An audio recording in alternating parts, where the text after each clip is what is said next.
Hello there, everyone. Welcome. It's 7 p.m. in the UK, 2 p.m. on the east coast of America. It's me, but it's not just me today. I'm joined by Tim Paul Clips off of the Twitters. Hello. Hello, thanks for having me on the show. It's good to be here. Well, thank you for agreeing to This come is on. actually my first show. Well, I'm glad to have No worries, no glad worries. to have bust your internet live stream cherry. That's all good. Anyway, so yes, tell us about you and what you do. Right. So for those who are unaware of me, I am, which is probably a lot of people, I go by at Tim Pool Clips on Twitter, and I basically, it's in the name. I take clips of Tim Pool of his YouTube channels, multiple YouTube channels, and debunk them or expose them to a wider audience, or try to show his as well as showing video clips, I also go through some of the sources, so doing analysis based on sources, but also on his view counts and all sorts of different aspects of his career to try to challenge him, because I think he is one of these grifters who is, according to my analysis, the most watched right-wing YouTuber on YouTube. He gets about 100 million to 110 million views per month at the moment, and across his three channels. And there is basically no critical coverage of him. Because people like Dave Rubin are more interesting to meme on. People like Alex Jones are more dramatic and are more exciting to meme on or to expose. But Tim is there slipping under the radar, wearing his beanie, pretending like he's recording videos in his mom's basement, and that he is not really a big figure, while actually he gets more views than I think PragerU and Ben Shapiro combined.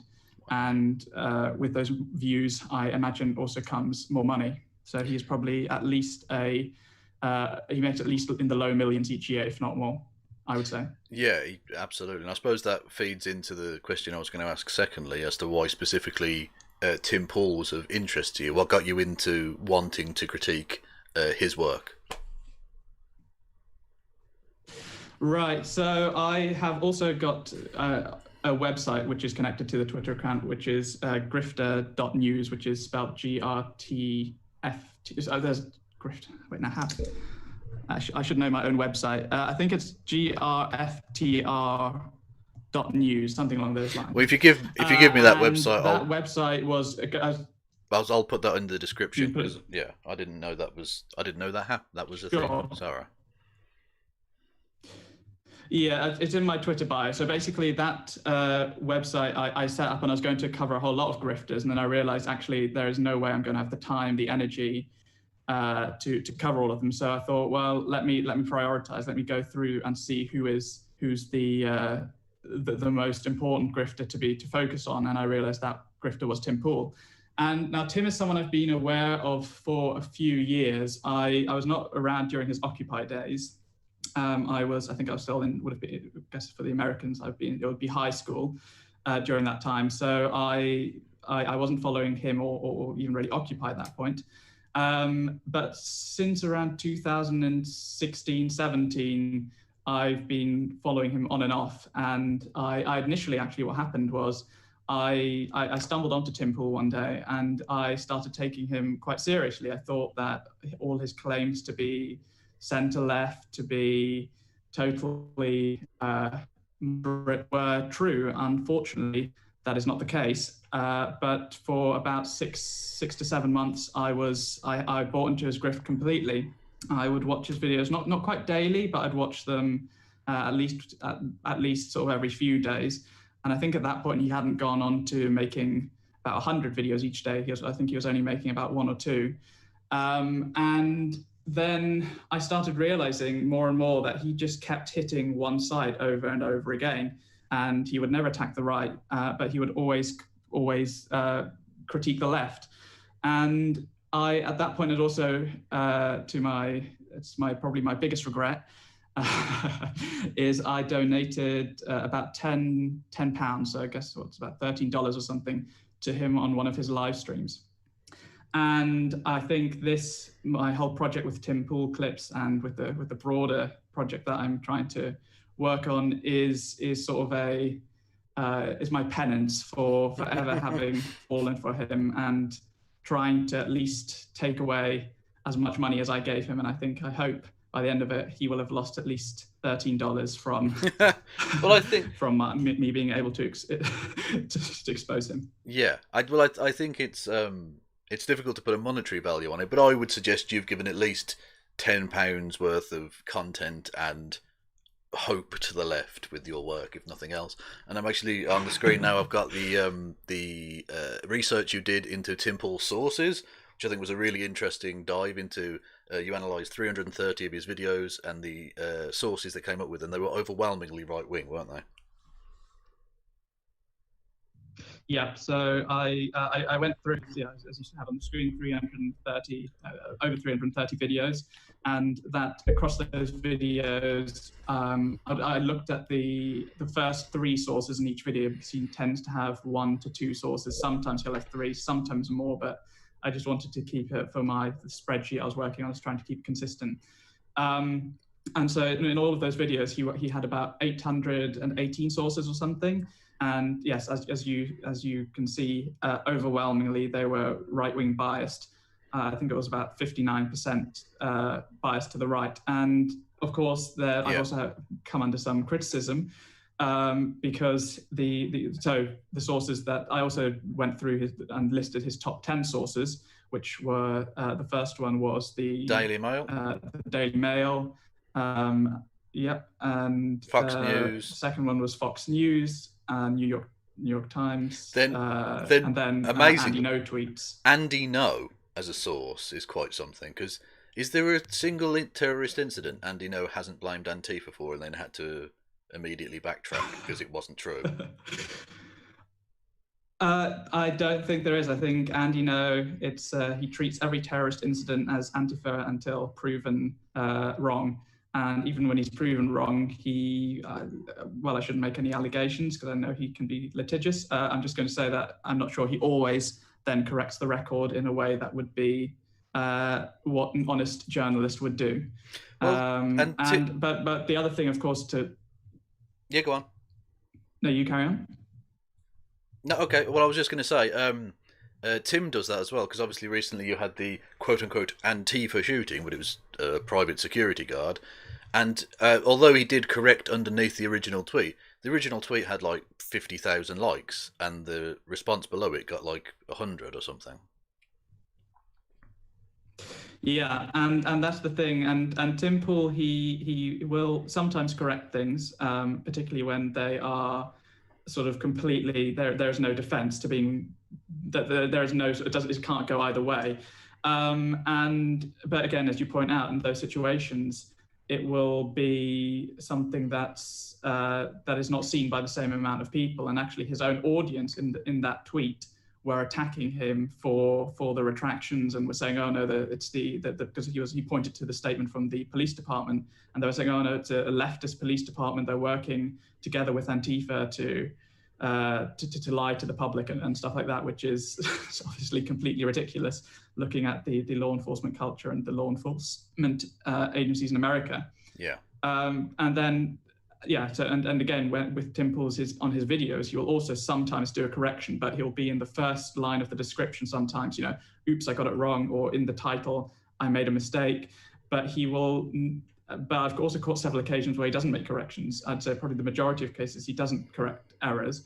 And sometimes he will correct an error, but it will be on a different show on his podcast, which is seen by a different group and probably less people. But then he will leave the video where there is the error. He'll leave that video completely uncorrected. And I just wanted to come onto the sources again, just very briefly, just to explain some criticism I had related to that. Because as you can see, the bias was split. In this, where it was right, least biased, and left, and the bias, I didn't assign the bias to these sources myself. I used the website mediabiasfactcheck.com, and obviously something like the New York Times, CNN, the Washington Post, Newsweek, in particular, those are not necessarily. I don't personally, especially from a UK point of view, but even I think looking at the US point of view, I wouldn't consider those left-wing sources. I would consider them possibly centrist or even actually centre-right. And so, if anything, the situation for Tim Pool is even worse. That if there was a perhaps more accurate website for assigning the bias, it would be almost completely right-wing or right bias sources that he is using. And obviously then, because of the use of those sources, that is also the message his audience is going to get and the narratives they're going to get. And so he claims that he goes always for the best source for a story. But strangely enough, it just happens that the best source for the stories happens to always align with the right-wing narrative, which leads me to believe that maybe he's not being completely honest about that. Yes, exactly. I mean, look at the Daily Mail, which is undoubtedly right-wing as flip, so to speak, and dwarfs everyone else. So there's no, I mean, even if you want to quibble about some of the other sources and their alignment or otherwise, the number one by far, which, like I say, is what the next 3+ combined, is right-wing. And if that's his go-to, then I think that gives a pretty clear indication of his bias.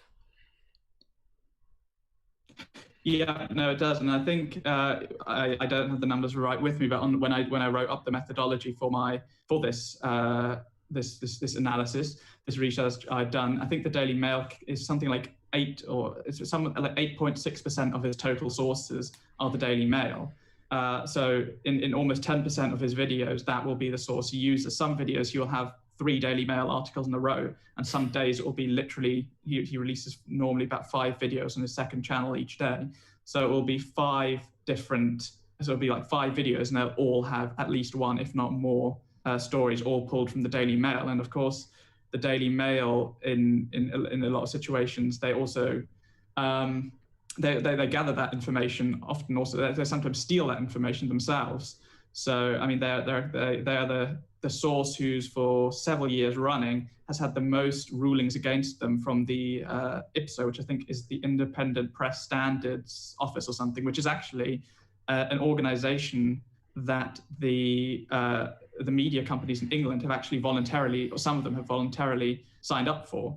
So it's something that the Daily Mail is almost like, not quite, but almost regulating themselves. And even in that situation, the Daily Mail is consistently the news source which has had the most retractions, the most fake news, and sort of on any of these metrics of being a problematic source, they are the ones who do the worst in the UK, and that's a lot of tight competition. I mean, you've got the Sun, you've got all these other right-wing, you've got the Express right-wing newspapers in the UK, and for the Daily Mail to have to top that chart is saying something. It's there's not a lot of good journalism happening in UK newspapers because it's so dominated by the right. Yeah, indeed. I mean, Daily Mail isn't even accepted as a source by Wikipedia anymore. No, it's not. Yeah, which I think gives you again a clear indication of the frankly, I don't think journalistic integrity of the organisation. Yeah, it really shouldn't be considered a source anywhere. It is it's a garbage paper in basically all respects. Indeed. So in terms of turning back to Tim Pool in a more general sense, why do you think he's so obsessed with the concept of civil war? Because he keeps invoking the concept and the civil war constantly, to the point now where on his show it's not a question of if there's going to be a civil war, it's how and when. Yeah, and that's also something that's quite funny, because he has suddenly, over the last, last 10 days maybe, he's decided that he's not actually the Civil War guy, and he came onto his show and said, actually, I hardly ever talk about the Civil War. I maybe talked about it 25 times. Now, I have done the analysis again. I went through his most recent 800 videos, or I guess it was at the time his most recent 800 videos. And in those videos, he mentioned civil war in almost 200 of them. I'm sure now it would be in over 200 of them. So that's almost a quarter of his videos where he's talking about civil war. or someone else on his show is talking about civil war. That's not really hardly talking about it. And I think he is. I'm not really sure why he's obsessed with it. I think it's because it gets him views. I mean, outrage, fear, those are things that can make you a lot of money, particularly because he keeps hitting those points over and over and over again. And his audience, I mean, that happened to me. Where it was quite when I was watching him in sort of 2017, when I was taking him seriously. It was quite like a scary thing. You thought, oh no, this is things are getting bad. There's real problems. But actually, he I think he's just doing it because he knows that that's what's going to get him views and that's what's going to make money. And now that sort of some of the consequences are arriving, he's suddenly pulling back and claiming that actually he hasn't said this, but even his own audience, if you like check his replies on his tweets or his YouTube videos, they know that they talk about like buying guns and about like how the left needs to be dealt with. And then Tim Pool, he says, that his audience have to stand up and they have to say no to the woke leftist, far left, Antifa sort of super soldiers who are going to come kill them, who are going to come to their houses, for example. It's another thing. I went through his videos. He in 62 videos over just the past 3-4 months, he has said in his videos that the left is going to come to people's houses and that they are going to, like whether that be to fight someone or to come drag them out and tell them that they're wrong, that they're racist, that they're all sorts of things. But if you tell your audience, as I said, in these 62 videos over a sort of 3-4 month period, that the left is a threat, that the left is going to come get you, I mean, that is going to invoke a response in them. And that's even his own co-host was aware of that. Even his own co-host, I recently posted a video, his co-host Ian Crossland, called Tim Pool out on this and said, Tim, if you keep saying Antifa is going to do something bad, well, people are going to go and grab a gun and they're going to go out and want to defend themselves. And Tim Pool, he just completely didn't get it. He just said, oh no, it's just normal communication, as if it's normal to talk to an audience of millions each month and sort of basically, he's basically stochastic terrorism, what he's doing. Yeah. Well, on that point, I think I'm sure you've seen this as the leading Tim Pool expert on this side of the Atlantic, at least. I'm sure you've seen this clip, but I'll play this for everyone. It's only about a minute and a half long, and it's a perfect example of Tim really losing his shit over how the left is going to come for your family or whatever. If Joe Biden wins, they'll take over all our cultural institutions. They'll put psychotic and insane definitions in our dictionary, and they will take over, and regular Americans will say, please, for the love of God, just leave me alone. And they never will. They'll never stop coming. They will take your job away. They will come for your parents. You will do something wrong, they'll fire your mom. They'll come to your house with fireworks and guns, and Americans will still just say, please, just leave me alone. And that's how it is. Even in the Revolutionary War, most people, the largest majority of people, were non-initiated. There was a small faction saying no revolution. There was a larger faction saying revolution. And the bulk said, please just leave me alone. So long as we've been dealing with the psychotic cancel culture. Well, where are you to stand up at your job and tell your boss to shut up when he says, I'm going to put out this bland brand message that panders to these woke lunatics? Where are you to say, if you do that, I quit? They say, fine, quit. Okay, I will. And I'll go start my own company. Nowhere to be found. You're completely right. But at least I quit my job. When I worked for Disney and they said, lie to the public, I said, fuck you. And I told them, cut my contract off. And they said, no. Welcome to the golden handcuffs, Tim. You got one more year under lock and key. And then I said, okay, well, I'm not going to do what you want. And then finally it came to August and I said, bye-bye. I'm going to go do my own thing. And guess what? It worked. So where the fuck is everybody? If Joe Biden wins, he's going to come for your family. Apparently. Yeah, he's also said, that Joe Biden is going to be the suicide of America if Joe Biden wins. So he is, he's unhinged. In some of these videos, he really becomes completely unhinged. It's actually worrying to see. He is. He's becoming a lot more angry. Like, he used to be relatively calm. It'd still be the same shtick about like you say, the far left, super ultra woke, crazy communists.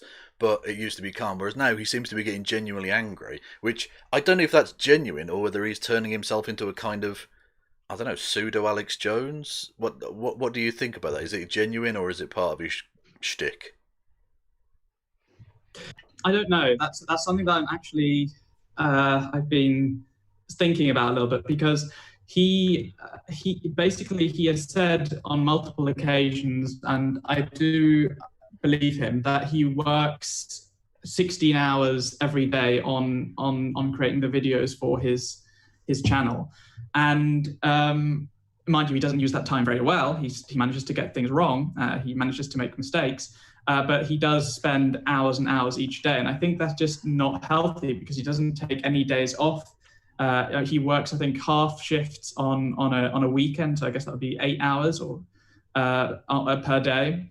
But he's so completely within the whole right-wing ecosystem, constantly getting the right-wing news telling people that the left is going to come kill you. The left is the death of America. Antifa super soldiers are the end of the world. Be it Black Lives Matter. People are also going to come to come kill you and to come into your neighborhood and break your house down and call you racist and shoot you. Whatever the right-wing narrative is at a given time, Tim Pool is going to be the one who's deeply embedded.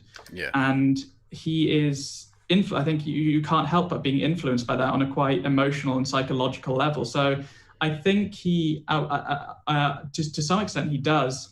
He maybe is being a bit like an Alex Jones type figure. He's playing a character. And if, I mean, you can say, how is he not playing a character? I mean, he wears a beanie the whole day. He's got catchphrases like, I don't know, man, and things like that. And he since Occupy, since 2011, he hasn't changed his uniform, his costume at all. And actually, I've interviewed some people who knew him during Occupy, and they agree. They say he's basically it is as if he's playing a character, and that everything about him is just a costume and something in some ways that he's putting on. Yeah. Now, again, I think that's certainly on the one hand true, but I think there's also I think he is also genuinely feeling some of this anger, some of this hatred, some of this fear, and some of this loathing that he displays. Yeah, absolutely. But the beanie thing, that's got to be to cover the baldness, because he's clearly uptight about that, isn't he? Yeah, no, that is. I think that it definitely comes down to that. And it's, I don't know. It's like, you know, being bald, it's not a bad thing. It's not something to be ashamed about. It's not. I don't know why he feels so like that it would be the sort of the worst thing in the world if people knew he was bald. But well, exactly. Well, I mean, for some reason he seems to think it is. Well, firstly, I mean, no, everyone knows he's bald. Obviously, like, the pictures are out there. Everyone knows that that's the case. And it's like anything. If you see a bald person, you don't think twice. Whereas if you see someone obviously trying to cover it, be it with like a wig or a toupee or a beanie, people notice that. And he gets so much, like, so many memes are made about him in his stupid fucking beanie. You think he'd go, okay, this isn't worth it anymore. Like, but he doesn't. Whatever, you know. Yeah. So but in terms of I mean, the ridiculousness of they're going to put words in the dictionary whilst also defending like the black bagging of people in Portland and the killings of Kyle Rittenhouse and all the rest of it, which is disgusting, of course. Where do you think he'll go? Because it seems inevitable that Biden will win, given the numbers involved. Where do you think he'll go with his content when that happens? I'm sorry. Yeah, I mean, the dictionary thing is so ridiculous. It's not like, I mean, if he's so against having words in dictionaries, you can just buy an old dictionary. It's not the end of the world.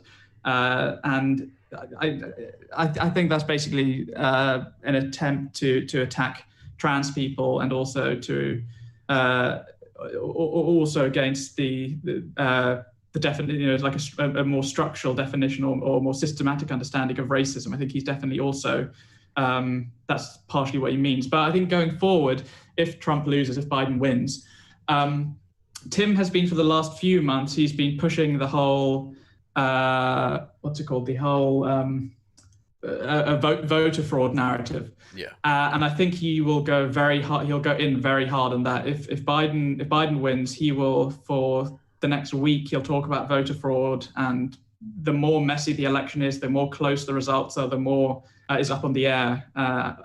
Where the next day after the election results would normally have been announced, Tim will go harder and harder unless there is an overwhelming victory. Although I think even in that case, even if Biden, which he obviously never would, but even if he won by a 10-point margin overall, I think at that point he would then say it's like Mexicans sneaking votes in or dead people voting, all the right-wing narratives. I think that's what he's going to go for. Yeah. And he has, of course, said that is one of the reasons he's now moved house. He's been increasingly moving away from big cities, and that is his professed reason, because he's scared of the violence that's going to come, and he's stocked up on guns. He's told his audience to stock up on guns. Oh, yeah. I think all the narratives he's been pushing and he's been building for the last years, and particularly the last 6 months, I think all of that's going to come to a head in November. And I think he will have to really seriously look at himself and think, am I going to be the person who's going to go and encourage, whether that is actively or whether that is just by actually just continuing these narratives on, that he's going to lead to violence, that he's going to lead to people on the left getting killed, getting hurt, getting injured from his supporters or from the right. Yeah, he's stared too long into the abyss, it would appear, and he's become a kind of weird pseudo-prepper. Yeah, he has. He uses the same sort of prepping, what do you call it, food prep company that Alex Jones uses, that Ben Shapiro uses. Does he actually sell My Patriot Supply? Does he sell the stuff on his show or anything? He has videos sponsored, but he's not quite he's not quite like as involved as Alex Jones used to be in completely selling it completely, and he doesn't obviously put his own brand on it, but he has got his website preparewithtim.com, which leads to the My Patriot Supply. I think it's some sort of affiliate marketing sort of thing, but he's mentioned it in probably 20-30 videos. He's been sponsored by them, and he'll pause in the video and give an ad read for it, essentially saying that I never thought I would do this, and things probably won't happen, but if they do, you're gonna want this and you're gonna be happy. Yeah. And I think I would love to see the numbers, because I'm sure with the amount that he is completely terrifying his audience, I imagine they'd probably get quite good sales through him. Yeah, and now would be a really bad time for me to do my advert for Brain Force Plus and Super Male Vitality Colloidal Silver. I'm sure that would be a terrible. You shouldn't do it now, Kev. Anyway, yeah. So I mean, it's fucking crazy. Anyway, so yes. Moving on to a more specific part of his grift that has been exposed in the last couple of days for the obvious nonsense that it is, specifically surrounding Sam Seder, well, a call out of the left in general, but Sam Seder stepped up to the plate and metaphorically showed Sam his ring hand, so to speak, which was showed Tim the reality of the situation. So Tim has decided that he's going to do a kind of weird debate bro grift thing by saying the left don't debate him. The left won't come on and talk to him because they're pathetic and they know they're wrong, type thing, right? So he reads here, he says, there's a tendency among left-wing, this was the original tweet which sparked this thing, there's a tendency among left-wing personalities to ignore show invites for my podcast. Unfortunately, it's their call. I won't drag them into it, which, by the way, caps lock is a thing. Why have you got lowercase i's? That's silly. I won't drag them into it. Upon stating that there is a tendency for small left-wing channels to demand an invite to prove I would host more leftists. And so he put that out there, basically saying the left won't debate him, right? And then Sam Seder came back with, invitation accepted, how's Monday at 6 p.m? So Tim put the sort of the grift out there, so to speak, and Sam took it, because, there we go. So the response was, Sam Seder bitch slapped you, and then he said, I've got 110 million views. If it's an easy win, they'll come on. And Sam says, Monday 6 p.m. Calls his bluff. which case he said, we are booked on it. The show is live, 8 p.m. in studio. We can cover all travel and accommodation. 13th is open next weekend. So they're organising it for some reason in public. But a note, by the way, because he does try and grift at this later. The show is live, 8 p.m. in studio. He doesn't say, Sam, you have to be in the studio. He says, we're live in the studio at 8 p.m. And he also doesn't say where the studio is, because I know where he lives, but I would imagine well, he does. He mentioned people like Sam Seder wouldn't necessarily, because Tim used. He mentioned later on about where he lives precisely, but in this tweet, he initially. He doesn't say where he is, and he used to be in the New York region. Then I think he was in Philadelphia, not Philadelphia, Pennsylvania. Where was he? I can't remember quite where he used to be, but he used to be in somewhere in that region. And so I'm sure Sam would have thought, maybe it's just, a drive sort of 10, 15 minutes away, in which case, that's probably okay. As Tim will reveal a bit later on, that's not quite where he lives at the moment. No. It gets into basically just a spoiler. He's Washington D.C. area, right?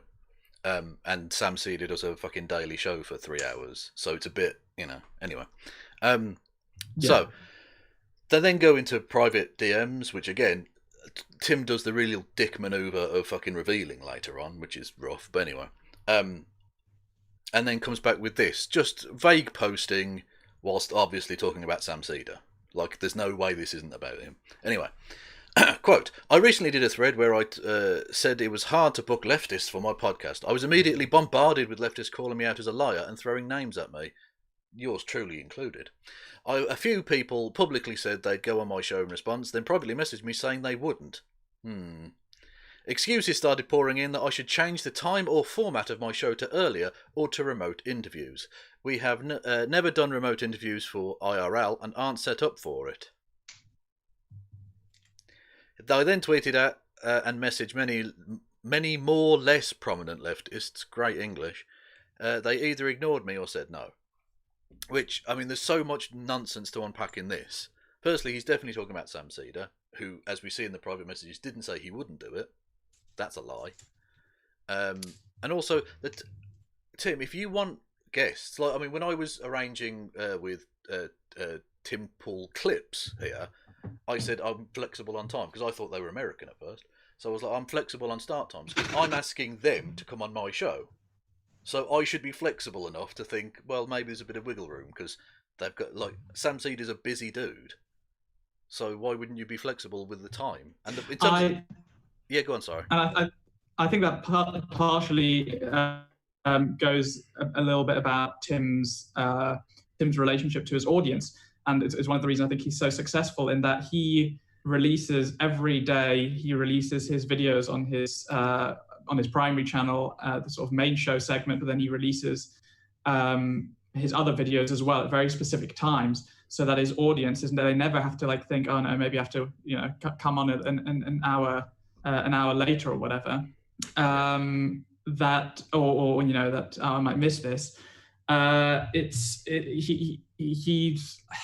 like with those like behaviorist experiments with like a pigeon, and that they like peck at something and they get a reward. That's sort of like his audience, that they click a button and they know that if they go to that button, to that channel at a certain time, they are going to get a reward, which is going to be Tim screaming at them, telling them that the left is going to come kill them, basically. And I have no idea why he would expect Sam Seder to, as you say, why couldn't he be a bit more flexible with the time? But I think it's partially just because he knows that his audience, if he's even 1 minute late, they will absolutely lose it and panic and scream. And I mean, hilariously, I don't think he actually had a show last night, or when Sam was meant to be on, which means he obviously didn't have anything else scheduled. He didn't have anything to talk about there. So if it was such a big deal, maybe he could have been a bit more flexible rather than lose out on because he gets several $1,000s in live chat donations. for every episode that he does, every live podcast he does. So like he's losing himself money by not having Sam on remotely, and he's also he's I don't know, it's just very weird. Yeah, and the worst of it is, it's such an obvious lie that he can't do live with a remote chat, because on the screen now you can see. I'll shut the audio off so we can hear it. This is a conversation he did with Sam Seder remotely previously a few months ago. That happened. And by the way, Sam Seder made him look like an absolute chump, naturally, because Sam Seder's got like some brain cells in his head, unlike Tim. And look, literally, they're doing a remote chat. I'm doing that with Tim Pool clips right now, and I'm the boomerest fuck that's ever existed. You can do a Zoom chat or a Skype call or a fucking mobile cellular phone call. It's really simple. Tim Pool has a team of people. He's a professional at this. He does it for a living. He's not very good, unfortunately, but in terms of like the actual content. But he's a professional. There's no way he couldn't do a remote call. That is a lie. Yeah, I mean, his excuse was that he didn't have screens for it. He didn't have a screen for it, he's got a laptop. He's got a laptop. We all know he's got a laptop. He does. Yeah. And he does, and if you look at like behind the scenes videos and stuff, I mean, there's like a whole lot of screens, and his co-hosts, they've got in their in their rooms, which are just upstairs in the house or around the corner. I'm not quite sure exactly which room he uses, but they would totally be able to lend him a screen. It's not that he's lacking in technology; it's just he's lacking in will. Yeah. It's just ludicrous, particularly during a deadly pandemic that has killed, I think in America, is it over 200,000 people now? It's, yeah. And also about that, I reached out to Tim. Well, technically, we were talking about this situation, and I asked him, so do you test your guests, and do you have any precautions? And he wouldn't answer either way about precautions. But from the videos, it doesn't look like he takes any precautions. It looks like they all sit pretty much right next to each other in one room. But no, he doesn't test his guests for COVID. Now, he is flying in every night. Well, not quite every night, but he's getting guests each week from all over the US. He had the leader of the Proud Boys in just the other day from, I think, Florida. And the week before, you had people coming in from other places. So he's bringing people from some places which have quite high infection rates, and then he's not doing any tests, and he lives with probably about, I don't know quite how many people it is, but I would imagine 5, 6, 7, 8 people. I mean, it's an 8-bedroom house. I'm not exactly sure how that all breaks down.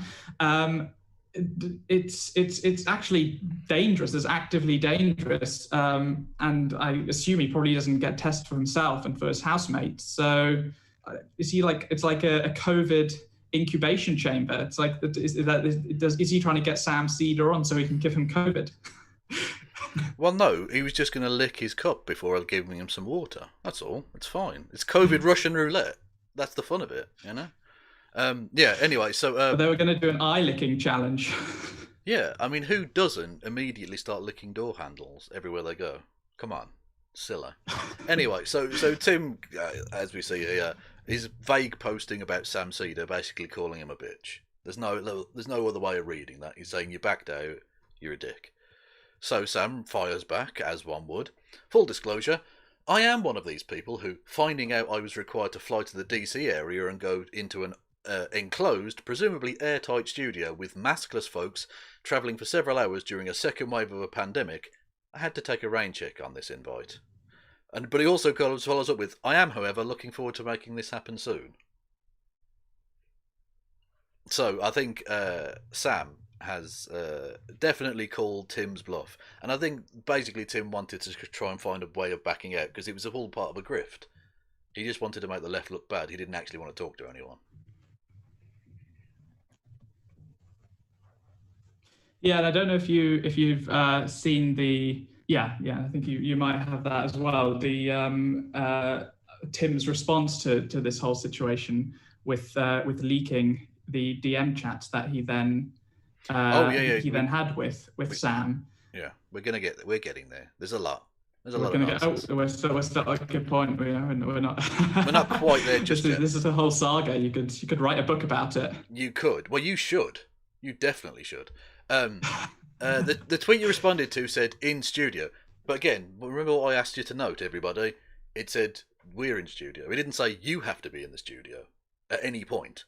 That's something he then sprung on Sam, who, as Sam points out, he does a several-hour show every day. He can't be and he's got a family and shit. Why the fuck would he expose himself to COVID in this way? It's nonsense. Anyway, the studio. And then, I mean, if you also then check this mess. Oh yeah. Yeah, go on.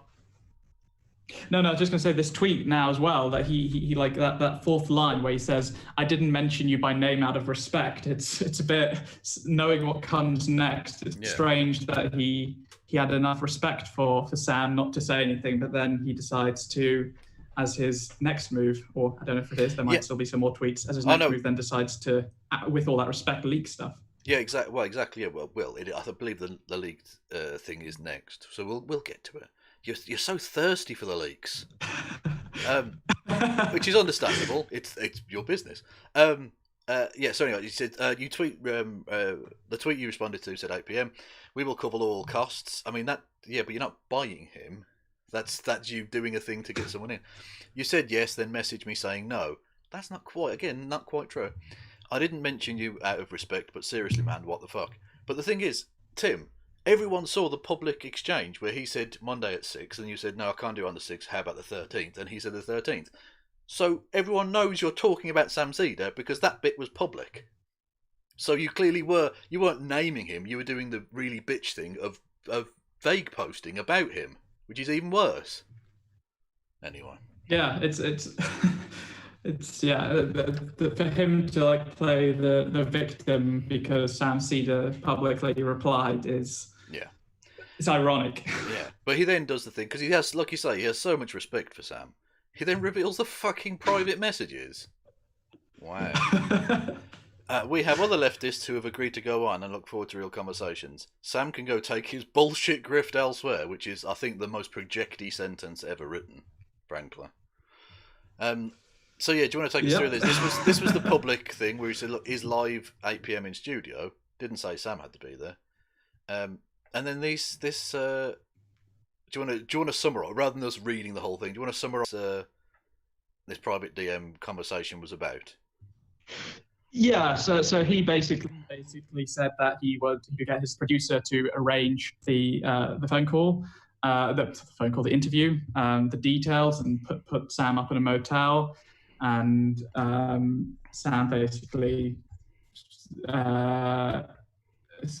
started, how do you say? He started like questioning whether it was necessary to have him in studio and whether he could do things remotely. And Tim said no. And I mean, like Tim, the last couple of messages are pretty funny, which I can't quite read them on my screen. Hang on. Okay, I'll read them then anyway. He says, Sam says, I can't fly to DC. I do a 3-hour show daily. You don't have any remotes. He said, this is Tim now, says, we set the show up back in January for in-person only. We don't have a way to connect everyone to a Skype call. What? It's a Skype call. You don't need any connection. You just have desktop audio or visual, whatever. We've rejected some centrist and right-wing people for the same thing. So I take no issue if it can't be done. We can try to find time when you're free to travel. But I get it. It's one of the challenges of getting guests. You and Hassan host your own content, so it's probably harder for you. But I appreciate the enthusiasm. Bit of a humble brag, I think, there. Sam says, COVID hasn't affected your bringing people into the studio? ? Tim says, no one. We actually stopped gusts, I think he means guests, for a while over it. Rogan never did. Then we started up in the past month or so again. Sam says Trump never did either, with one of those emojis. I guess you roll the dice and hope you don't pull a 7. Maybe if I have a day off. There you go.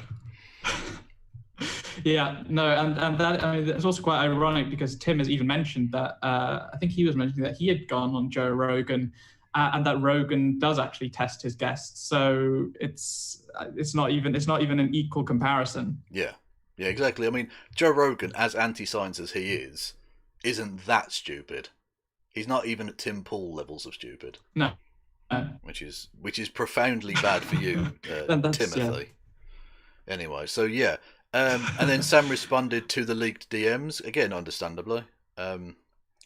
Well, I just add again about Tim calling people grifters. I mean, he's called me a grifter as well in DMs.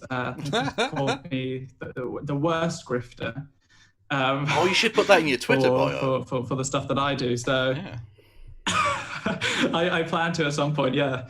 But I think it's 100% projection. He's been called a grifter so much that now everyone else has to be called a grifter as well. Yeah, it's the kid going, "Oh no, I'm not the grifter. You're a grifter."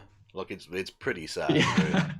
Really. So Sam responds with, "Is anyone clear here as to what Tim's issue is? He appreciated my enthusiasm. I said if I had a day off, I might be able to do it. I suspect someone got nervous that I might actually show up." Which, yeah, I think that rather sums up the exchange. Yeah, I think that might be, yeah. And there might be some truth to that. It's not just Sam. Loads of people got involved. Hassan Piker, Vosh, the Serfs, various people who were, of adequate size. Like, I'm a tiny channel, so I was doing it just to shitpost on him. But most people, bigger channels who are in that sort of league, got in contact with him saying, "Yeah, I'll come on your fucking show," and none of them are going to. Seems like maybe Tim was putting up roadblocks. Don't know about you. Yeah, I mean, I think it's also that that people are so shocked that they that there are just no COVID precautions as well. I think that's. I think he mentioned that, or he's only mentioned it privately, but that other people were concerned about that and that he hasn't done anything about that to try to ease people's minds.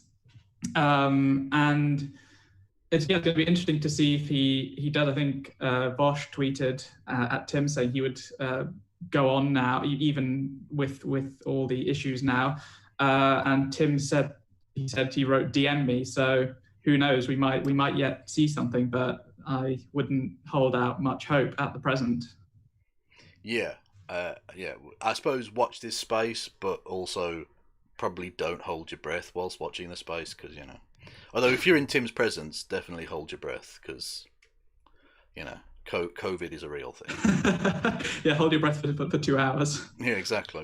People say that they should do a fundraiser for a hazmat suit for any of the guests who come, and I think that's. Well, I think maybe we should do. I'm not saying that.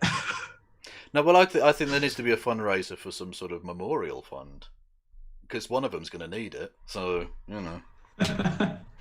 That's a dark joke. We don't need to go to that place, Kev. Come on. Right. So yes. So any more on the Sam Seder being an obvious terrible leftist communist grifter front or not?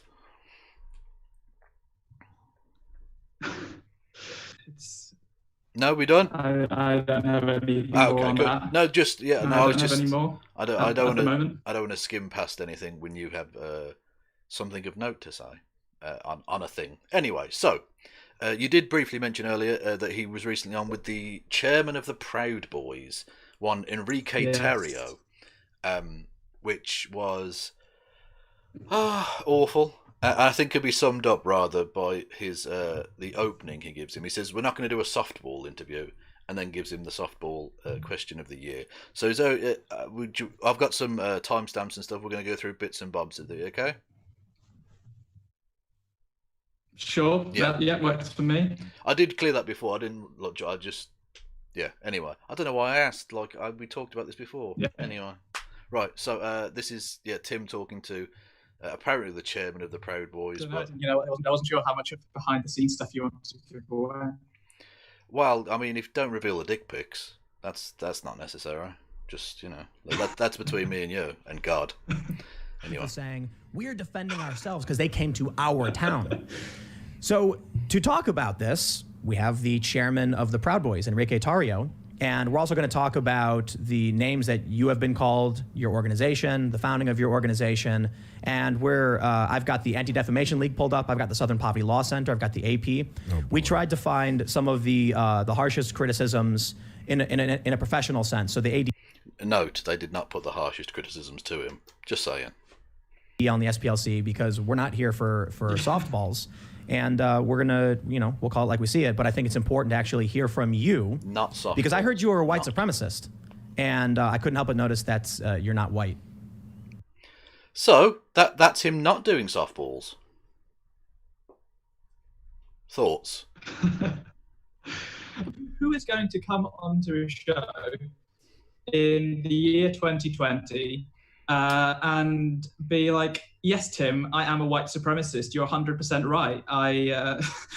Oh God, that's going to get taken out of context now. Someone's going to set the Tim Pool clips. But no one is going to come out and say that. So I mean, it might sound like a tough question, but at the same time, just by its very nature, it is also the most softball of softball questions, because everyone. That's what whenever a right wing, or no, I shouldn't even say right wing, I should say a white nationalist or far right sort of figure is brought onto any of these shows, that is the question they're asked, and of course they've got a rehearsed answer, and of course they're going to say, no, of course we're not far right, we're not white nationalist, etc. Well, he doesn't even need to, because later on in the interview, Tim literally says, "You're not white supremacists." Like, he definitively, like, Tim knows the absolute definition, and he knows for a fact. But I just love the fact that he says, we're not going to softball, but I can't help but notice you're not white, as if that means you can't be a white supremacist if you aren't white. Like, people have, like, cognitive dissonance and self-hatred and all man. I'm not saying Enrique Tarrio necessarily has those things, but that does exist. Just because he's black doesn't mean he can't be racist, Tim. Well, if you go back to Germany, I think there were also Jewish groups who were in favour of the Nazis, always supportive of Hitler. So it's that people can have, as you say, cognitive dissonance. People don't always they don't always have the opinions that you would think they should have based on who they are. And of course, the right always is very keen to. Normally, they're like, oh, just because this person's black doesn't, and he's now, he's left. This person's left the plantation, like Candace Owens always says, and now suddenly they expect sort of complete ideological and personal consistency from these people. And it's also interesting that Tim claims to be against identity politics, and yet he thinks just because of Enrique Tarrio's identity, therefore his politics must align, which is strange. Yeah, exactly. Yeah, no, it is. I think Tim might be full of shit. Line. Yeah, I think you could be right. Yeah. Well, I'm probably like really bad at my job, like being a white supremacist. So you're not that bad. But thank you for having me on, Tim. And I really appreciate that you guys have me. Anyway, I didn't want. He basically goes on to explain his Cuban/African heritage. Okay, that's interesting. That's an interesting combination for what is essentially a token put up front to claim, oh look, we're not white supremacists, honest. Anyway, what and also, can I just, if you look at that screen on the video, you can see right next to him, just on our left. You can see a big giant screen. I thought, well, you've got the computer there with the InfoWars sticker. Oh, sorry. Okay, yeah. So that's one. But if you look just behind him as well. Yeah. So there, in this shot, in this studio where Tim Pool claims that he can't get people remote in because they don't have enough screens, there are 2 screens in this very shot. Yeah. And that's not even showing the whole studio. Yeah. And if you look later on in the thing, that screen. On the right-hand side is the the YouTube live stream comments. So basically, they've wasted this screen on having the stream of the stream. So they didn't they're not even using that for a thing in this studio, which they could use to project Sam Seder's fucking face onto for an interview, perhaps. Just a thought for you, Tim. Anyway, but also, I thought you were referring to... He just can't stop, Yeah, I thought you were referring to, I think it's worth noting, if you're definitely not crazy far right white supremacist types, why have you got an InfoWars sticker on your laptop? I wouldn't be surprised because as well. Also, some of those as well are also InfoWars stickers. That would not surprise me at all. I'm not obviously. There's 17. I don't follow InfoWars as closely as I follow Paul. Yeah, 17. Well, if you follow Paul, you follow InfoWars relatively closely. Anyway, 1776. Tyranny. What the fuck is that? Tyranny Response Team. We are the people. Yeah, there's usual shit. Anyway, one aspect. Well, actually, yeah.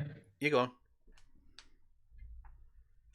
No, I was going to say about Tim. We were just joking about Infowars. I don't know if you're aware or if you follow it, but there's the Knowledge Fight podcast where they go through Alex Jones's show. I think they release 2 or 3 episodes each week, and it's if people aren't aware of it and they want to have like debunkings and understanding of Alex Jones, I'd highly recommend the podcast. But it's so that's the only way I sort of interact with Alex Jones. But just listening to some of their episodes and then switching on Tim Pool's YouTube channel, I have to say, although Tim Pool does not go as extreme as Alex Jones, they definitely cover much the same topics with much the same framing much of the time. Yeah. And they are, I don't think, as you said, they aren't actually as different as Pool would like to think he is, probably. Well, yeah, Tim Pool does the same basic shtick, but instead of saying they're turning the frogs gay, he says, well, the crazy liberal left and the woke brigade want you to believe they're not turning the frogs gay. I don't know. It's up to you. You know, like that. They're turning the dictionaries gay. They are, which is can only be a good thing in my eyes, but whatever. I'm not even gay. I don't know why I said that. Anyway, I totally agree. Yes. Anyway, be gay, do crimes in Minecraft, obviously. Yes. So obviously, one aspect of this that was really funny compared to the thing we just talked about with Sam Seder and all the rest of it was that Tim Pool makes a startling claim about his scheduling for his show, which might shed some light on the nonsense. A presidential election debate, potentially one of the most important. So naturally, we actually wanted to get you in sooner. It's been, I don't know, we just kind of do the show. I'm not here to, scheduling is fast and loose and whatever. But scheduling is fast and loose on that show. That seems to contradict the thing he said to Sam Seder, doesn't it? It does somewhat. It does. Timothy, I think you might be lying, at least to one of the people involved here, either to Enrique to impress him somehow because you're so cool, or more likely to Sam Seder because you're a coward. Would be my... Well, look, I'm lying, but I could say that perhaps he has the information confused about his own show. Well, I mean, a lot of high-level ideas do confuse Tim. That is true, but I suspect he knows exactly when his show goes out and what the rules are and all the rest of it, because he's literally the one setting them, and he's a coward. And Sam I don't know. Maybe his beanie might have been on too tight that day. Who knows? Who knows? Who knows? You can never accuse him of lying. Well, that beanie must. We're just asking questions. Exactly, we're just asking questions. Exactly. And why won't he give us the answers? He's clearly hiding something. A massive brain under the beanie. That's what it is. Massive, smooth brain. Anyway, if we carry on for a few more seconds, there's another. Considering we're not even 5 minutes into this conversation, and the first 2 minutes was just the opening screen with no words, no talking. So we're like 2 minutes into the conversation. And Tim Pool makes a declarative statement about the Proud Boys, even though he said they weren't going to softball this. Immediately, I started having people ask me questions. Is it true that Donald Trump told white supremacists to get ready? That's what people were asking me. And I was like, that's not true. I mean, the Proud Boys are not white supremacists. I think you're wearing a shirt that says American supremacist. So he just could outright say they're not white supremacists. Not even going to bother examining that, ask him any questions. He's just going to make that statement.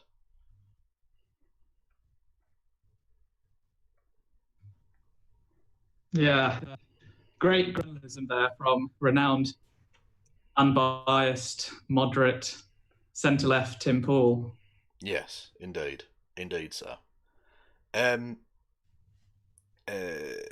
but he asks him about the American supremacist thing, and we'll see where that goes for a second. So, and you're also not white. No. So, it's pretty obvious. Yeah, I do hate to bring it in this direction, but for those that are listening, do you want to describe your ethnic background so they understand? Oh yeah, no, we already went through that, didn't we? Sorry.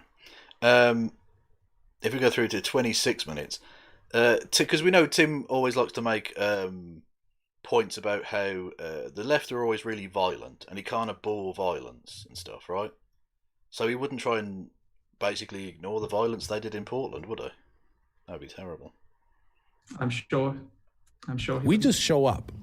So first, it was good to see there was no violence, and the way you handled going to Portland, I understand, makes sense. Yes. You got a state of emergency declared, the police powers were restored, but the police have been making these arrests. The first... So, Tim again making the declarative statement there was no violence in Portland, which I think we all know is not true, isn't it? Yeah, it's... I don't know. I sometimes it's hard to know what to say. He will just say something completely with such complete confidence, despite being so utterly and provably wrong. Yeah. And I sometimes have to wonder: is he too stupid to realize that he's lying, or has he not done his research in the 16 hours that he spends on it each day? Yeah. Or is he just lying? Well, on the screen you can see... possibly comment on that, but... Proud Boys, geared up in military fatigues and guns and vests and all the rest of it, assaulting journalists. Would you think Tim Paul, as a quote-unquote journalist, would care about that, right? But apparently not. Apparently there was no violence. You would think so, particularly... particularly because he's also in the past spoken out against violence against journalists, and particularly when he has been the victim of someone in during Occupy knocking his phone out of his hand. He made it into a big massive deal. So it is strange that he doesn't have any comment on this, or doesn't even raise this. That's a Proud Boy kicking a black man in the face, kicking a journalist in the face and throwing his camera away. That's, I'd say that's pretty violent. Don't know about you, TPC, or Tim, if you're watching, but I'd say that's pretty fucking violent, and that should be opposed by any sensible human being, rather than overlooked by a pseudo-journalist like Tim Paul. Shame. Anyway. Yeah. Where are we? Tim then makes another bold assertion. We'll let it run, it goes for about another minute. But he makes a bold assertion about the length of time rioting's been going on. Deputization came from Oregon State Police because every time they arrest these Black Lives Matter or Antifa rioters, it's the district attorney who keeps releasing them. The state police actually issued a statement saying, what's the point of, I'm paraphrasing by the way, what's the point of doing this? Tim likes to paraphrase because he doesn't have quotes. Like a journalist might have quotes from people that you could show on screen and be like, look, the chairman of the police said this, but no. Everyone we arrest is cut loose immediately and come right back out and riot. So I understand what you're saying. The police were empowered a little bit more. There was a deputization of local police, which we'll retain.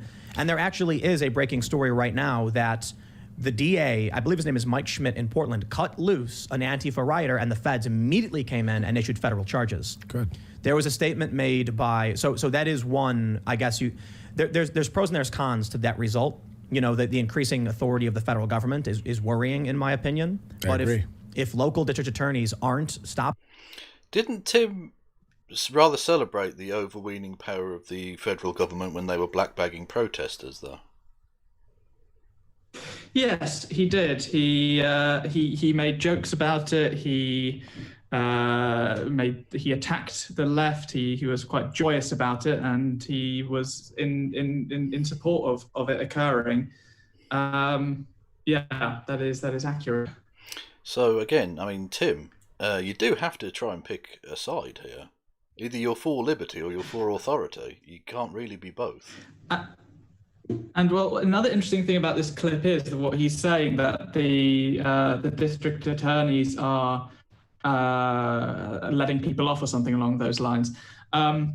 I believe from everything that I've seen that is the district attorneys are letting people off if they've committed non-violent crimes. Now, like attending a protest and expressing their right to free speech, and maybe they stood on a road or something.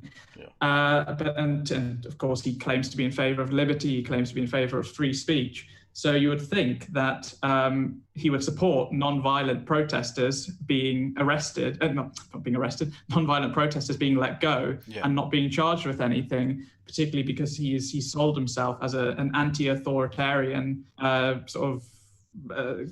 moderate centre-left person. But and you think it doesn't seem like his rhetoric and his stated beliefs don't line up. Yeah, exactly. Well, it surprised me. I don't know about you. Given how much he loves liberty and how much he would be opposed to that kind of horrific thing, that he's going to vote for the guy who ordered that.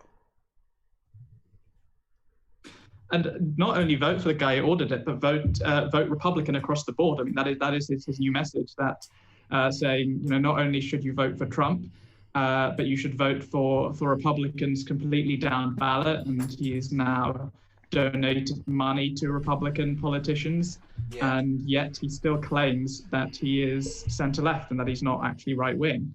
Yeah, which is obviously part of his grift. Just whilst it crops up into my mind, I wanted to get your take on his desperate attempt to cope after he put money into defeating AOC in her primaries, and talking about how she was definitely going to lose and all the rest of it, and his copium the next day of coming out and saying, no, I knew she was going to win, it's fine, I don't care. I thought that was hilarious.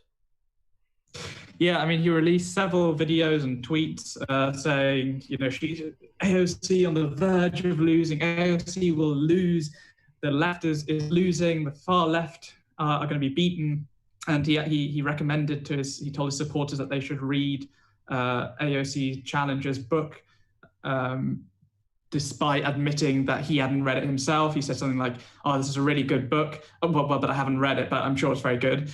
And then, as you say, he came on immediately after AOC's victory and claimed that he had never said that. Now, the thing is, technically, because Tim Pool is completely inconsistent, he will sometimes go make a video in which he will say, both that AOC is going to win and she's going to lose. So there was a video, I think, from around just before the election where he said, oh yeah, AOC is definitely going to lose, and then right at the end of the video said, oh well, maybe she will win. So he can't even keep consistent across one video. So yeah, he's inconsistent, but he very much was pushing the message, or at least trying to give the impression that AOC would lose, and she did not. In fact, she won quite an impressive victory. Yeah, very comfortably. And he does. Yeah. And the same thing happened with Ilhan Omar. Exactly, I was going to say, he pulled the same trick. Like, Tim, stop making predictions. You're really bad at this. But he's not being able to stay on page in one video is absolutely true. I covered a video he did a few days ago about how the polls are really bad for Trump, but somehow managed to try and spin that into, yeah, the numbers are really bad and it looks like he's going to lose, but that's probably why he's going to win. And I just thought, you're fucking insane. What are you talking about? This is nonsense, Anyway, so he does that a lot. Yeah, it's also with his with the video of the people in Michigan who got caught trying to kidnap the governor. His line for that video was, at least initially, I'm not so worried about right-wing terrorism and right-wing extremism because the right gets caught, unlike Antifa. So it's like, I mean, maybe it's because Antifa doesn't do terrorism. Have you ever thought of that? Like, could that maybe be the reason? Yeah, exactly. And also when the right wing and white national, even the Department of Homeland Security, even like the FBI, who are like completely against pretty much everything the sort of far left or Antifa stands for, even they acknowledge that white nationalism, white extremism is the greatest threat to America. But apparently for Tim, it's not, because, the left doesn't get caught doing things that they aren't doing. Which like is odd. It doesn't make any sense. Yeah, he was claiming the people who tried to kidnap Whitmer were anarchists, but also that the left don't get caught. That literally can't be the. Well, you see, that was that. Yeah, that was his line, because at first the reporting was that they were right wing, and the reporting has gone on to say that they were right wing. But on the right, because in one of the videos, one of the people had an anarchist flag behind him. Somehow the right decided that meant that guy, that the whole organization were actually leftists, and so Tim completely changed his narrative to saying actually they're all on the left, and as you say at the same time saying that the left doesn't ever get caught. Yeah, which it's mutually exclusive possibilities there, Tim. But he's the idea that he and a lot of the people on the right are the left are the real problem, and Trump echoes this. It's the same. Essentially, Trump is a Tim Pool Sargon-esque idiot in the White House, which is terrifying. That the left are the problem, even though the Department of Homeland Security, not exactly known as a bastion of leftist thought, let's say, literally put white nationalist terrorism on the same security alert level as that of ISIS. Back in, I think it was March or May, whenever it was, earlier this year. So I think that tells you where the people who are paid to know about that shit put white supremacists, whereas Antifa aren't really even a thing as such. There's just some people. Yeah. No, and I mean that's the other funny thing. Well, I mean it's obviously a very tragic situation that someone was killed recently in Denver. But the right, when they first thought it wasn't someone from Antifa who had killed the Trump supporter, they immediately tweeted at Joe Biden saying, "Oh, so I guess an idea killed the guy," or "I guess this wasn't an idea." And then suddenly, when it turned out the shooter was actually a Pinkerton security guard and not an Antifa super soldier, suddenly they literally switched the narrative to say, well, Antifa isn't an organization, it is an idea. So they just go with whatever the narrative changes in whichever direction it needs to, for the right always to be right. And Tim goes with it to a larger extent. Indeed so. We'll carry on then from where we were. Stopping these people, and we have now 130 plus days of rioting. Yeah, it becomes really 130 plus days of rioting. How are there any buildings left, if that's the case, Tim? You've had 130 days of protest because people are pissed off, but the rioting was like the first couple of days, and that was it. But no, it's all. That's the thing. You never have to be against peaceful protesters if you never accept anyone as a peaceful protester. Just claim they're rioters, exactly. and then you can say, well, the police are right to crack down on them because they're all rioters, even if they're just standing there outside a building. That's it. Yeah. No, because even if you go by the numbers that the police put out when they declare something a riot, which is obviously, I mean, they are not to be. I mean, it's the police. no more needs to be said, really. But even going by their numbers, what Tim says isn't right. So he has decided that because people are protesting for these really important issues, he's now suddenly decided that that means there have been 130 days of rioting, when, as you point out, there have been 130 days of protesting. And again, you would think Tim Pool would be in support of this, seeing that he has expressed that he is anti-authoritarian, and that he is even in 2014, 2015, during Ferguson, he made a documentary about structural and systemic racism, which was surprisingly good. It's an excellent documentary, although maybe he didn't actually write the material for it. Maybe that was handed to him. That might be a more likely explanation. But like he is aware of all these issues, and he is aware that they are bad. But I guess now the right signs his paychecks, so that's who he's got to pander to. Yeah, exactly. Yeah, it's such a naked, obvious grift. As indeed is the clip, the bit we're about to see here, where he asks a rather interesting question, which I think rather gives away the angle he's trying to push. And apparently some kind of preemptive or defensive measure, knocking his head off. He took 2 steps back, and then the guy was pulling his gun out as he was stepping back and shot him in the face as the dude was letting off some spray. We also saw what happened in Portland with Michael Reinl stalking some Trump supporters and then calling them out. We got a couple right here. Take it out here, yeah, and then he shoots him twice in the chest. We're not seeing. So, where are the Trump supporting conservatives that are doing that kind of behavior, showing up to rallies put on by the left, attacking people, hospitalized? Are you aware of a man called Kyle Rittenhouse by any chance, Timothy? At all? Are you aware of any number of murders that have been taking place? Are you aware that various people who've gone into mosques and synagogues and shot people dead in their dozens? Are you aware of the 100+ registered vehicular attacks on protests in the last since the murder of George Floyd? It's such an obvious naked grift that all he's trying to do is placate his Trumpian base. Yeah, and the thing is, he's covered these issues, so you would think he would be 100% aware of them, or he would have at least come across them in his research. But no, seems that is not the case. Yeah, he's full of excrement, shall we say? We'll run it on as well, because he then there's a beautiful moment in about 40 seconds from now in the video where he says, "You're clearly not white supremacists," and then follows it up with a statement about Mr. Tarrio, which rather puts that into question. Them. Like I mentioned, we do have the example of, from the DC Riot Squad, of, I believe it was Portland, where Proud Boys were beating somebody up. Mm-hmm.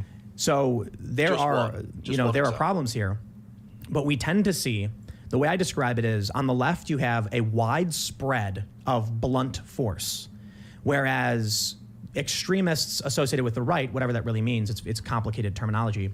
You have. Do you see what he meant? That's the grift in a nutshell. The left are all terrible and awful, but the right, there are some problems, whatever that means. I don't even know what that means. It's a complicated thing, whatever. But the left are shit. That's his entire thing distilled, you know? Anyway. But yeah, he makes a point about Enrique. Have extremist actions that are extremely elevated in terms of, mass shootings and things like that and bombings. But I don't think it's fair to connect you to say, like a neo-Nazi group. You're clearly not white supremacists. No. That being said, some of your members were in Charlottesville. I was in Charlottesville. So. Oh, God. He literally, you're not white supremacist, but some of you are in Charlottesville. Yeah, I was at Charlottesville. Oh, for fuck's sake. You're not on the same page stick to the lads. Script. Yeah. Yeah. Oh, that's amazing. Oh, that's... Yeah. So, I mean, you're not white supremacist. You just walk around with tiki torches screaming about Jews replacing you. That's totally different. Fucking Christ. Oh, it's beautiful. So, yeah, he's not the smartest, is he, Tim? I don't think. No, and that's when I've spoken to people who used to know him in interviews, and they do question whether he is potentially genuinely too dumb to understand these issues, or whether it's, as I said, something that he's putting on. Yeah, well, exactly. Yeah. They don't know what anarchism is another fun one. What? Anarcho-communists, I think they're authoritarian communists. Anarcho-communists are hippies who live on a farm, smoke pot and share some watermelon. Anarcho-communists, it's so confusing. Authoritarian. No. They're seizing the anarchy. They're taking advantage of it, but I think they do want authority. I think. What the fuck does that mean? What does that mean? I think they're seizing the anarchy, but they want authority. That literally doesn't mean anything. He's got a type, hasn't he, with his little manservants. Yeah, I don't think I'm high enough to understand his points. I think Ian, who's the co-host, I think you have to be at a certain level of drugs to really understand his points, including the Serfs did a very funny video going through some of his old statements where he talked about mining the moon and a whole range of didn't he say of similar issues. You build an elevator to the moon, it's really fucking easy. What? Do you know how far away the moon is? What are you talking about? Fucking hell. Like, if they couldn't have already done that, they wouldn't have already done it. Look, and by the way, this is what I meant. Look, in the screen in the background, they've just got their YouTube thing up. So what you could do is not have that because you don't need it there, and just have, Sam's a live link to Sam Seder talking aloud. It's very easy. Yeah, you could do it. Anyway, what was I going to say? I forgot what bit I've got up now. Yeah. Oh, sorry. Yeah, Vic Berger. Who do you want to explain? Because he does a similar thing to you, but on a more broad scale, doesn't he? Yeah, he's definitely, if people aren't following, he's definitely worth a follow. He produces a lot of very funny, very effective videos where he will dunk on all sorts of these grifters or expose their statements. And he is, I think he's a professional editor, so they are very humorous and they're very good. And he was a Proud Boy had showed up at his house, as he says, as you can see on screen. And Tim Pool had, Sorry, no, I'm going to play through the actual clip of them discussing Vic Berger and what happened, and then play Vic Berger's edit, where he explains that maybe some of the facts they're overgoing here aren't necessarily entirely correct. Yeah, that's a good idea. Yeah. Most of these ethno-nationalist groups are really not a threat. They don't leave the freaking basement. They don't leave their house. I haven't seen, besides in Charlottesville that I did see some, I haven't seen like a scary like white supremacist Nazi dude, except when I was in prison, when like a real white supremacist, like the Aryan Brotherhood, is there. Because they'll stab you in the neck. And these Antifa guys, they want to dox like white supremacists. Why haven't they doxed? I'll tell you why they haven't doxed the Aryan Brotherhood, because they're going to get stabbed in the neck if they do. When you dox a Proud Boy, we're like, oh, here, perfect example. We're like, all right, you know what we're going to do after getting doxed so much? We're going to find their addresses. And we're going to, yeah, let's do it. And we go like that and we pull up all the information, all their addresses, and we sit there together and we're like, all right, what are we going to do with this? We're like, wait, what are we gonna do with that? You can't do anything. Like, are we gonna we're gonna show up at the house? Like, that happened though, didn't it? Do we like knock? Yeah, one of our guys got pissed off at Vic Berger and knocked on his house and asked him to like not like do that anymore. It was like, hey, Vic, can you stop doing this, please? And Vic like blew his lid, but like, there's nothing that we can do. You'll never find us go to a house and like break a window. Should not have gone to Vic Berger's house. He shouldn't have gone to Vic Berger's house, but I mean, how pathetic is that? That like if the left knocks over a fucking trash can, it's the Civil War has started. It's evil. It's monstrous. A violent group of fucking, frankly, I'm gonna say it, domestic terrorists turn up at a fucking video shitposter's house and basically threaten him to stop, and Tim Paul's like, you shouldn't have done that. That was naughty. Like, come on. Yeah, just a little slap on the wrist. Like, it's pathetic. That's so pathetic. I mean, he would 100%. I mean, he does. He has. He's on other occasions where people have comparably have done something like this on the left. A left-wing person has gone to someone's house. I mean, it's like the end of the world. It's like, this is the Civil War. This is it. They're going to come to everyone's house. You're all next. Yeah. And then the moment that it's someone on the right doing it, it's suddenly, well, he shouldn't have done it. Yeah, exactly. Just no principles at all. Yeah. So let's see Vic Berger's riposte. If you show me exactly right there where he's calling for violence and it's in context, and yeah, fine. But I've never seen it. I've never seen that he's like directly. Vic Berger makes these videos that make him seem like this demon. Right? Yeah, so I understand a lot of those were pulled out of context. I've actually gone through a list of where the clips came from. Tim Pool is a liar. Nothing was taken out of context. Okay. Oh, here, perfect example. We're like, all right, you know what we're gonna do after getting doxxed so much? We're gonna find their addresses, and we're gonna yeah, let's do it. And we go like that, and we pull up all the information, all their addresses, and we sit there together, and we're like, all right, what are we gonna do with this? And we're like, wait, what are we gonna do with that? You can't do anything. He is lying. They always do something with it. Like, are we gonna show up at the house? Oh, by the way, I'm just reading that out because some people will listen to the show and not necessarily watch it. So when I'm reading those words, that's what Vic's put on the screen. Like, that happened though, didn't it? Do we like knock? Yeah, one of our guys got pissed off at Vic Berger. At Vic Berger and knocked on his house and asked him to like not like do that anymore. Enrique is a liar. He and Gavin sent him. You know, it was like, hey, Vic, can you stop doing this, please? Not how it happened. And Vic like blew his lid, but like. Because a member of a violent gang drove from Massachusetts to Pennsylvania to threaten me and my family.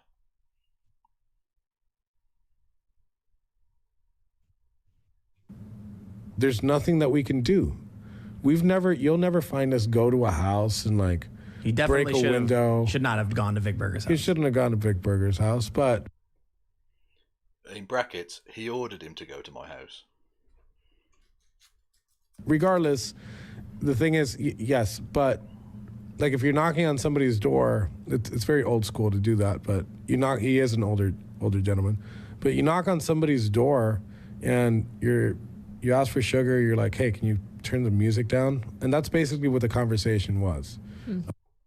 The conversation was an implication for me to stop making fun of the Proud Boys or he'd be back. Which I think we can all agree has some pretty fucking sinister overtones to it. Like any other mafiosi fucking style no, definitely. threat, they're not just going to come back and ask for a bowl of sugar. There's an implicit violent threat involved in that. And the fact that he and Gavin ordered this guy to go there is incredibly chilling. Yeah, and also I don't know about you, but I don't tend to drive several hours to go to someone's house to ask them for a little bit of sugar or to turn the music down. I tend to do that to my neighbors if that is something that I need. So yeah, exactly. Yeah. To act as if that's a normal thing to do is also just absolutely wild, and that Tim doesn't push back on it. Yeah, it just exposes how happy he is to let the right get away with shit. I don't know if I'm allowed to swear on here. Yeah, you can. You absolutely fucking can. So that's the nearest point of Massachusetts to Pennsylvania is 373 miles. So that's the nearest point. From the middle to the middle. What am I talking about? So let's say 350 miles ish. That's not a short trip. That's a day's drive. Just casually getting a car for a 12-hour round trip to borrow some sugar. Yeah, exactly. Yeah, that's pretty sinister stuff. Yeah. So that's the kind of people the Proud Boys are. That Tim, throughout this interview, even though he said we're not going to softball you and then immediately softballed him, was essentially stroking the ego of defending and generally bigging up the Proud Boys. And then even at the end, was like, oh, why don't you plug your fucking merch store on his show? Like, it's pretty. This was not a journalist interviewing a subject, which would be something. Like, I still don't think you should platform this goon, but at least if you're a proper journalist who wants to ask difficult questions, you can interview a Nazi or whatever. That's a thing that can happen. But this wasn't an interview. This was a blowjob.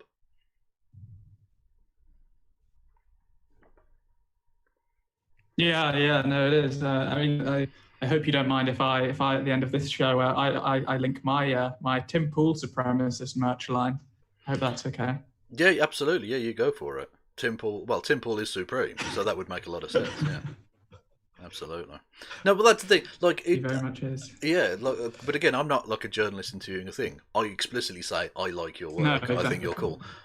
Whereas this is like him saying, "We're going to get to the bottom of whether you're white supremacists," and then 2 minutes later saying you're not white supremacists. Like, come on, it's ridiculous. So, yes, I think we're basically done with that now. That those were the highlights for what they were, which was not a lot. Where do you think Tim Pool's going to go in future with his content? Not just in terms of who wins the election, all the rest of it, but how long do you see him going with this grift? Well, I mean, right now he's on top of the world, as it were. As I've said at the beginning, he's the most viewed right-wing YouTuber, and it's not even close. He's catching up in YouTube. I think he's probably at this point he's exceeded YouTube search interest, not just views, but search interest on YouTube, beyond people like Ben Shapiro and Dave Rubin and Jordan Peterson. Even Stephen Crowder, I think. And he's just continuing to grow. In, I think it was July, he got 1 million subscribers on his main channel. And then just 2 or 3 days ago, he hit 1 million subscribers on his second channel. And in a few days' time, he is, maybe a couple of weeks, he's going to hit 1 million subscribers on his live stream channel, I believe. Yeah. So he is... I don't see a reason for him to stop. He's, as I said, he's on top of the world, and he's only growing. And he's going to continue these lives. They make him a fair amount of money through donations. That you have people donating hundreds of dollars in one go.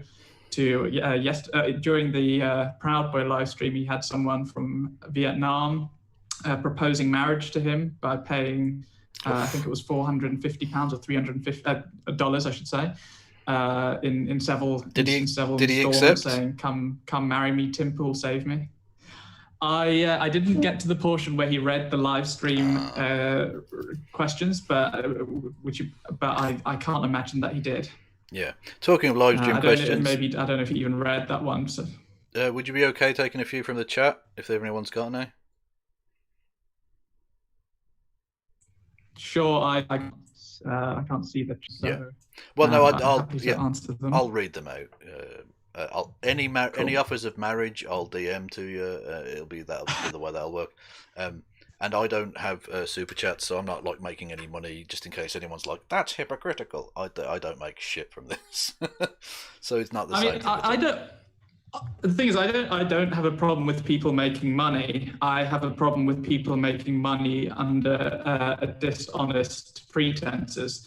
If someone says I'm a leftist and they produce leftist content and they are logically consistent in their views and consistent between what their stated opinions or their stated beliefs and the beliefs that they put out into the world, that's fine.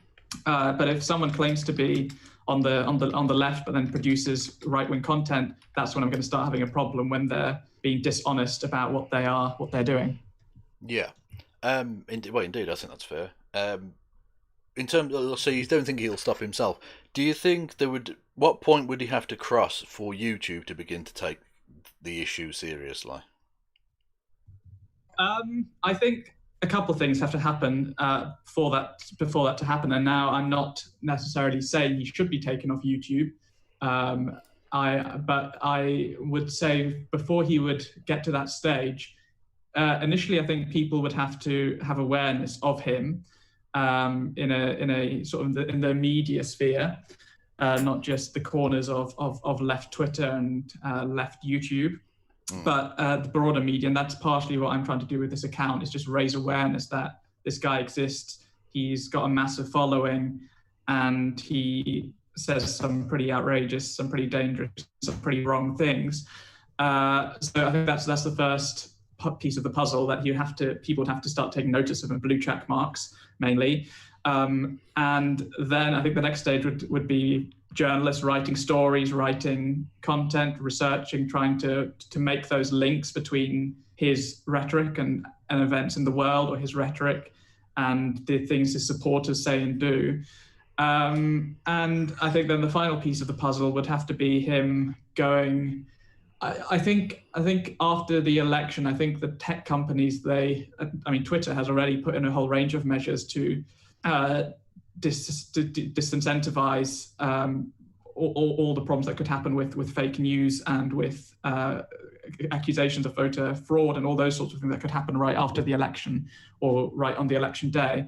And I would imagine YouTube, terrible as they are, they're probably also at least having some thoughts about that direction. So I think if he came out and started saying the whole election was voter fraud, it was Trump actually won, the Democrats are evil, and we need to go to the streets, or whatever he would say about that, I think that's when YouTube would start taking notice and would start potentially limiting his reach. Because right now, and that's another thing, he's very careful with it. He has an extension on his browser that censors any controversial words in any of the articles he reads, even if those words aren't actually a big deal or wouldn't even necessarily get him censored. And he will blur out his screen if there's any image or anything that comes up which could be a problem. And I asked him how many of his videos are monetized, and he says it's about 90%. Other YouTubers I've heard from say that they're near a sort of 70%. So he's very clever in avoiding the sort of what do you call it, like consequences from YouTube. But I think if he at some point his fans, if he doesn't keep ramping up the rhetoric, I imagine they might grow bored of him and turn to people who are meeting those needs. And at that point, he might have to keep escalating, in which case YouTube will then ultimately say that's enough and either demonetize him or do a channel strike or eventually kick him off. But I think that's at the moment that's still a way away. Yeah. Question from the chat. Have you been keeping up with his former host Adam's career at all, and do we know why they split in the first place? I have not been really keeping up with it. I'm aware of him. I think I'm even subscribed to him on YouTube, on my sort of research YouTube. But I don't really keep up with them closely. I will at some point do another deep dive into him. I'm still looking at his current co-host and also some of his guests. I'm working on some stuff about his frequent guests. But the second part of the question was why they split. So yeah. I don't know. Can you still hear me? Yeah, so my absolutely. Connection dropped. Yeah. So the question of why they split. I don't know for sure, but I suspect that it's because Tim cannot handle criticism or cannot handle people fighting back, and that Adam at one point, at the point when he left the show, was challenging Tim more and more, and Tim just kept saying, "No, you're wrong. I'm right. No, you're completely wrong. That's wrong. I know that I'm right. You're going into conspiracy land," and all those sorts of things. And I imagine Adam at some point said, "Tim, you can't just keep saying that to me." And Tim said, "No, I can," or whatever. And then ultimately that led to the split. Now, I don't know if that's the case, but it certainly seems to be the impression. And also with them living together, which I think they still do live together, even though he's left the show, like those tensions and those issues can really build up until it becomes a full-on argument, which it seems to have become. Well, I think he still records from his stuff from the same. Or it might have been an argument about the money. Yeah, from the same studio. It looks like it's the same backdrop, and he does like weird. I don't even know how to describe it. Shit music, basically. He does like acoustic songs and stuff, and it's just a bit boring. But I mean, that's fine. He's clearly not like. He's a bit, I don't know, a bit crazy or whatever, but he's not Tim Pool dangerous. Like, he still does crazy shit, but he's more into the maybe aliens are a thing rather than maybe I don't know, ethno states are a thing or whatever. You know? Yeah, well, what's interesting with him, well, now very much this new host is even more so with the aliens. I wished I don't know if I've clipped it or if I've published it yet, or there's just a really funny clip of him. No, I think I did, talking about lizard people and his whole theories about lizard people. It's just so funny. Tim Paul's going Alex Jones. I swear to God, he's going that way. Yeah, I mean, it's not Tim Pool was his cousin. I mean, Tim Pool did very much make fun of him, but it was an incredibly funny moment. And then they had a whole argument. This is now again the current host, Ian. They had a whole argument about quantum physics, and Tim was almost yelling at him, saying, "I've spoken to quantum physicists. You're wrong. You're crazy," which was very funny. It just derailed the whole conversation they were having. But to go back to Adam. He had initially, when he joined, he was claiming he was basically a liberal. He wasn't really following politics. And then 6 months later, he is wearing a MAGA beanie. He is supporting Trump, and he's going. He's even mentioning QAnon. He's speaking positively about QAnon. And I think that really shows the impact that Tim can have on someone who doesn't really pay attention to politics, which again, that's what happened to me. When I, 2016, 17, I wasn't really massively engaged. I mean, I was engaged with UK politics with Brexit, but I wasn't massively engaged with American politics. So someone like Tim, who will, people who are a bit disillusioned, who are a bit anti the establishment, Tim Pool will paint himself as someone who's in their corner and someone who believes the same as them. And then in, as I said, those few months, he was able to completely radicalize Adam into being, well, a Trump supporter and possibly going even further. But as you say, I don't think he is at the same level of dangerous that Tim is. Yeah. And I think it's the same thing with the new host as well. Well, this is what I mean about him going in the direction of Alex Jones, is he'll bring on someone who believes in lizard people to sort of test the water to see if like his fans would go for shit like that. And if it does, if it makes him money, he'll do anything.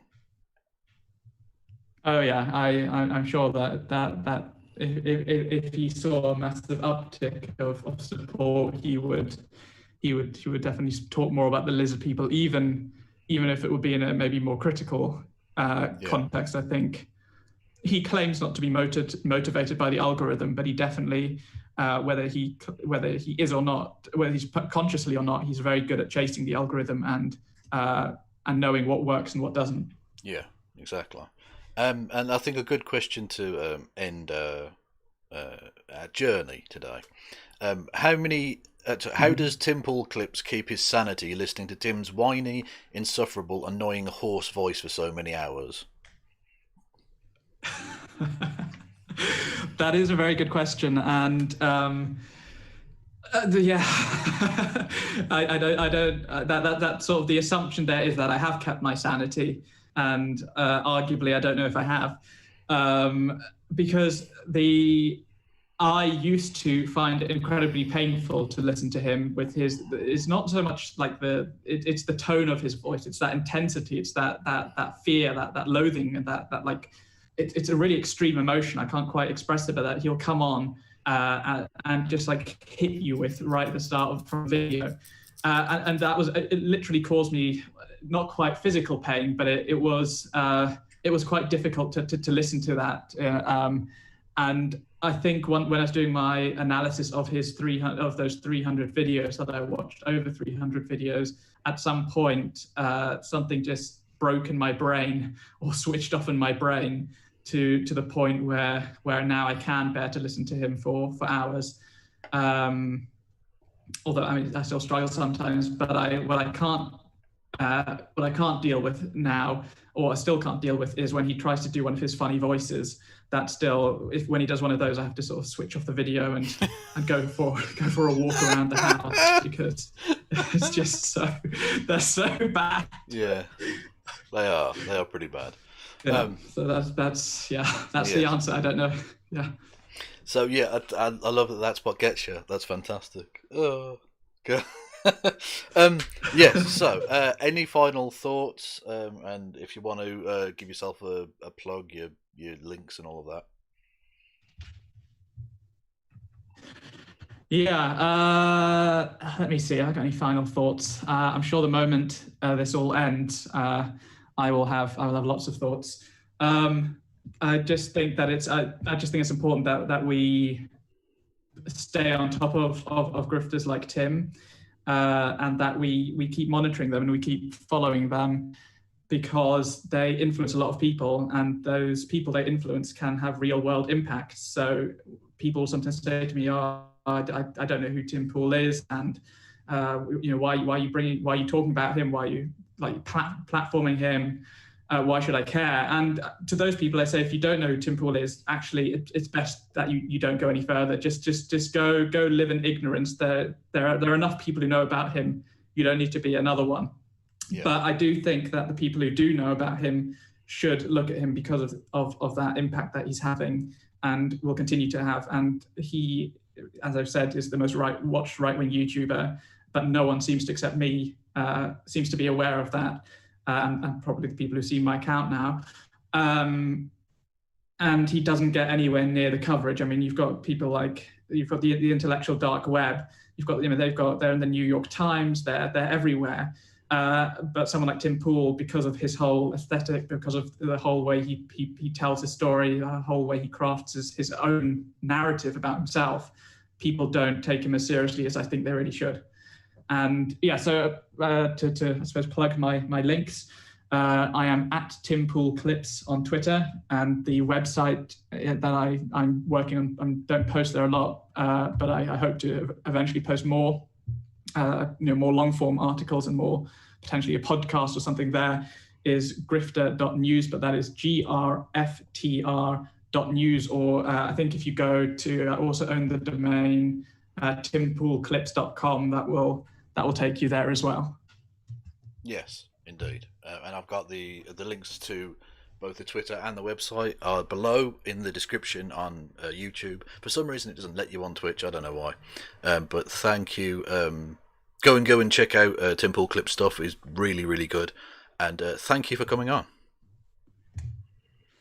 Thank you as well. And just remembered one final point. Now, could I say that if any of you out there knew or know Tim Pool, please do get in touch via my DMs on Twitter. I'm always interested to hear about people who knew or who know him and who can help flesh out his story for me. So yeah, but thank you very much for having me on. I've enjoyed it. It's been a good first entry into the world of YouTube and the world of streaming and podcasts and shows and all of that. So yeah, thank you very much. Well, thank you. And to everyone else, join me again tomorrow at 7, where I probably won't have a guest, but I'll still be mocking right-wing arseholes. So see you later.